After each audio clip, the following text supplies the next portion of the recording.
Elizabeth Holmes was once the youngest self-made female billionaire in America. But what happened to her and her company Theranos? Hello, and welcome back to another episode of Primetime TV. If you are new to our channel, then make sure to hit that subscribe button and bell icon to never miss an update from us in the future. In this video, we're going to take a look at the rise and fall of Elizabeth Holmes and her company Theranos. Once considered one of the most successful entrepreneurs in America, Holmes is now known for being one of the biggest frauds in history. What went wrong? The $1 billion business and Elizabeth Holmes, its CEO, ruled the world in 2014. Back then, a lady acclaimed as a genius who envisioned herself as a female Steve Jobs came up with the groundbreaking idea for Theranos. Theranos was a unicorn firm in Silicon Valley, and Holmes was the world's youngest self-made female millionaire. Then everything fell apart. For those of you who don't know what we are talking about, let us start from the beginning. Who is Elizabeth Holmes?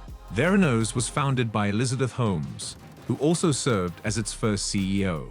Holmes attended Stanford University before leaving her sophomore year at the age of 19 to concentrate on creating and launching her company. According to Business Insider, she confided in family members that she was destined to become a billionaire when she grew up. And for a little period of time, she succeeded in her ambition. She was recognized as the youngest self-made billionaire in the world by Forbes in 2015. But as allegations of fraud started to surface around her business, Forbes later updated their estimate of her net worth and reduced it to nearly nothing. What was Theranos? A health technology startup business called Theranos sought to improve the effectiveness of blood tests. Using a contraption that Holmes referred to as the Edison device, it claimed to be able to perform more than 200 medical tests on a single drop of blood. In order to obtain results that would often require a significantly larger blood sample, it was believed that people in need of a blood test would only need to prick their fingers. Several well-known investors, including Larry Ellison, the co-founder of Google, Brian Grossman, a financier in the healthcare industry, and Betsy DeVos, a former Secretary of Education in the United States, invested in Holmes' company to the tune of $945 million, according to Yahoo. It seems that all was going well and good. Then what went wrong? How come Elizabeth Holmes was put on trial? Her business's prosperity didn't last very long. The device did not perform as Holmes had claimed. Along with that, despite Pfizer's assurances to the contrary, it had not received the endorsement of powerful corporations. Theranos had a market value of $10 billion by 2013 and had joined forces with Walgreens to establish in-store blood donation facilities.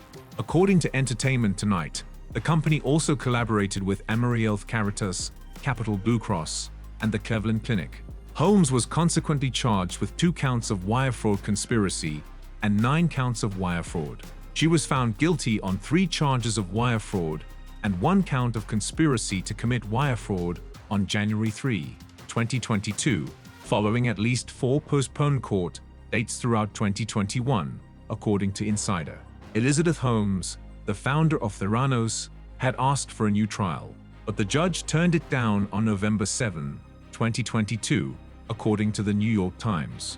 Will Elizabeth Holmes be imprisoned? Yes, Holmes will serve 11 years and 3 months in jail, which started on November 18, 2022, as the judge at her sentencing hearing ruled, according to NBC. The maximum sentence for each fraud count was 20 years in jail. After the sentence, Holmes is anticipated to appeal. According to Business Insider, she must turn herself into authorities by April 27, 2023, after which she will be sent to prison. Where is she being held? According to Business Insider, a judge requested she spend her sentence at a minimum security federal prison camp in Bryan, Texas, according to court filings. However, the final decision will be made by the U.S. Bureau of Prisons. The prison is only for female offenders, and because it is a prison camp, it is work and program-oriented, therefore Holmes would most likely be housed in a dorm.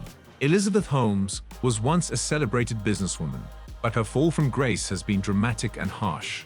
She went from being lauded as the next Steve Jobs to being investigated for fraud and facing up to 20 years in prison. Her story of ambition and greed serves as a warning about the potential consequences of unethical business practices. Her fate is still to be decided, and Elizabeth Holmes may yet be held accountable for her actions. But one thing is certain: her story will go down in history as one of the most spectacular business failures in recent memory. Comment down if you had heard about Elizabeth Holmes and the company Theranos prior to this video. Don't forget to like, share, and subscribe. We will see you in our next video. Till then, take care.